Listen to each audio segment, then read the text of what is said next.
Halo semuanya. Oke, hari ini kita bakal ngelihat agama dari sudut pandang yang mungkin sama sekali beda. Coba deh, lupain sejenak soal dogma atau keyakinan pribadi. Kita mau lihat agama sebagai sebuah kekuatan sosial yang hidup, yang benar-benar ngebentuk cara kita berinteraksi sehari-hari. Yuk, kita mulai. Pernah kepikiran nggak sih kenapa ya satu agama yang sama, kitab sucinya sama, tapi prakteknya bisa terasa beda banget antara di Indonesia, di Arab Saudi, atau di Amerika? Nah, ini dia teka-teki utama kita. Dan ternyata, sosiologi itu ngasih kita kuncinya. Di bagian pertama ini, kita bakal bongkar bareng-bareng sebuah cara pandang baru untuk memahami peran sosial agama. Udah siap? Jadi, apa sih sosiologi agama itu? Gampangnya gini deh, ini adalah studi yang melihat agama sebagai sesuatu yang dilakukan oleh manusia, bukan cuma sesuatu yang diyakini. Fokusnya itu geser, dari apa yang tertulis di teks suci ke gimana ajaran itu diwujudkan dalam perilaku nyata di masyarakat. Biar lebih kebayang, kita bedah 3 fokus utamanya ya. Pertama, ada praktek keagamaan. Ini tuh soal ritual, upacara, tradisi. Terus yang di tengah ada institusi. Ini ngomongin organisasi keagamaan, sekolah, sampai badan amalnya. Dan terakhir, gimana semua itu nyambung dan berinteraksi sama elemen masyarakat lain, dari politik sampai ekonomi. Nah, supaya bisa ngelihat gambaran besarnya, para sosiolog itu punya satu alat andalan. Alat khusus ini namanya metode perbandingan. Pendekatan komparatif ini ibaratnya kita mundur selangkah. Daripada cuma ngeliatin satu pohon dari dekat, kita coba lihat keseluruhan hutannya. Dengan ngebandingin fenomena keagamaan di tempat-tempat yang beda, pola-pola yang tadinya nggak kelihatan, jadi mulai kelihatan. Terus tujuannya apa? Ini tuh mirip kerjaan detektif sosial. Kita bandingin praktek, cari kesamaan dan perbedaannya, terus nanya, kenapa ya kok bisa beda? Faktor sejarah, budaya, atau sosial apa yang bikin praktek agama di satu tempat jadi unik? Disinilah nih letak aha momen dari pembahasan kita. Kita akan lihat ada pergeseran yang fundamental banget dalam jenis pertanyaan yang diajukan tentang agama. Perhatiin baik-baik ya pergeseran ini.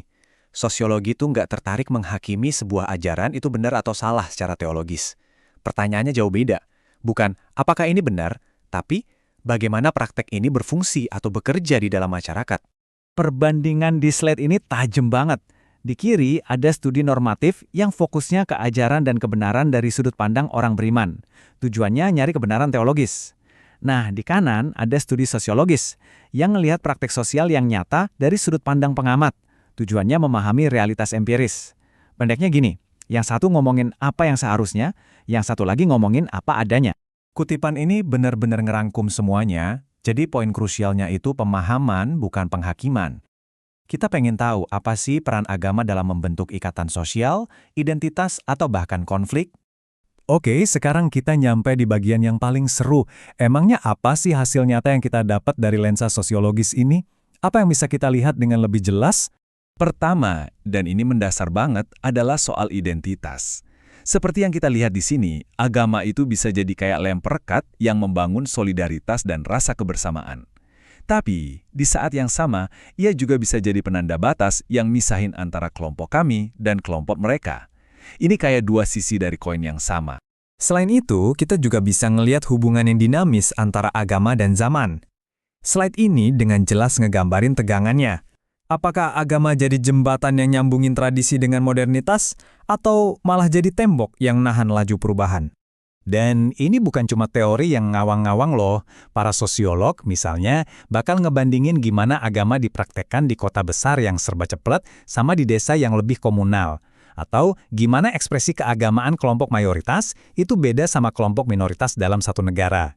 Ini semua pertanyaan-pertanyaan konkret di dunia nyata.